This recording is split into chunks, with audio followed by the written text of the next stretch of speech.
Sonra real aikido boş şeydir deyənlərə.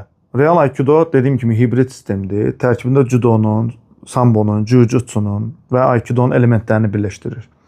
Bir dənə bu sistemə boş şeydir deməklə siz bu 4 dənə idmanı boş elədiniz. Judo boş şeydirmi? Sambo boş şeydir. Jiu-jitsu boş şeydir. Heç biri boş şey deyil. Və onu qeyd edeyim ki, məsələn, mən elə bu yaxınlarda baxdım, bir sənədli film idi. 1958-ci ildə sambo haqqında çəkilmiş sənədli filmdir. 1 saat 48 dəqiqəlik filmdir. Ora baxdım. Bir texnikaların 80%-i bizim bugünkü real aikidoda tətbiq etdiyimiz texnikalardır. Yəni demək istədiyim, adında aikido var deyə bilən bilməyən hücuma keçir. Başa düşdüm, aikidodan bəziləri xoşu gəlmir, bəziləri həyat tərzi kimi baxır, bəziləri də sevir, aşiqidir. Bu öz seçimlərdə əcəb deyirlər. Hər kəs siz istədiyiniz MMA-da və yaxud da ki, karatedə və yaxud da hər hansı bir başqa idmanda olmalı deyil. Hər kəsin seçimi özünə məxsus və özəl olmalıdır. Yumuşaq texnika göstərirəm, yavaş göstərirəm. Yazırlar ki, sən onu eləyənə qədər sən vurarlar. Okey. Növbət səfər, mən bunu əvvəllər çox eləmişəm. İndi heç kimin fikri mənə maraqlı deyil. Sadəcə bu ümumi fikirlər toplandı, dedim qoy belə ürəyimi boşaldım. Sonra sürətli işləyirəm. Deyirlər ki, yavaş elə də heç nə görmədik. Yavaş elə də heç nə görmədik, öyrənə bilmədik. Yəni videodan öyrənmək istəyir. Mən 26 ildir əziyyət çəkim. Məşqə gəlib yazılmasın. Bir qəpik də xeyri də olmasın. Və mənə deyir ki, öyrənə bilmədik. Mən buna belə bir borcum da var. Aikidoya yaxın dairəvi hərəkətlərlə fərq göstərirəm. Deyirlər ki, boş şeydir. Deyirəm, yaxşı. Sonra zərbələrlə, zərbə vurub texnikanı işləyirəm və yaxud da zərbə ilə kontrol edirəm, axırda zərbəni də vururam. Deyir, yenə boş şeydir. Yəni, sambo elementindən istifadə edirəm, göstərirəm ki, texnikanın 90%-i sambodur. Yazıram real aikido, yazır boş şeydir.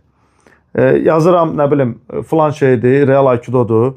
Və işləyirəm karatedən, deyir boş şeydir. Məsələn deyirəm də, güləş texnikasından, hibrid sistemlə işləyirəm, deyir boş şeydir. Yəni, bu insanların beyni boşdur.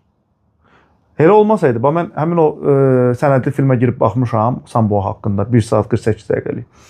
Orada aikido sözü yoxdur deyə, hamı yaxşı rəy bildiribdir. Amma vay o haldan ki, aikido sözü olsun haradasa. Məsəl üçün, sambo əvəzinə orada aikido haqqında sənədli film yazılsaydı, 1958-ci ildə Rusiyada çəkilsəydi, hamı onu söyüb sulayacaqdı. Bax, bu qədər çərçivəliyik biz. Yəni, problem oradadır. Biz çərçivəli olmamalıyıq da. Biz, mən kimə izah edirəm? Yəni, deyir, cahilə nəyisə başı salmaq, kora şam yandırmaq kimi bir şeydir.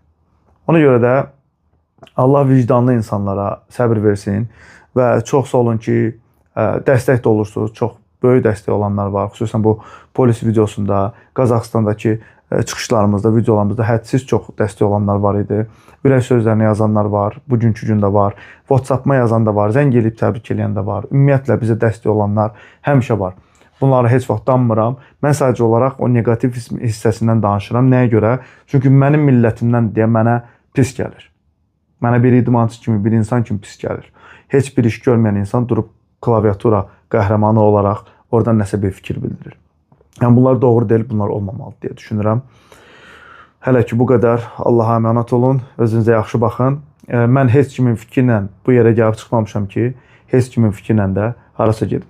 Yəni, Allah böyükdür, Allahın qaldırdığını, Allahın zirvəyə çatdırdığını heç kim yerə endirə bilməz Allahdan savayı. Özünüzə yaxşı baxın, gücümüz birliyimizdədir.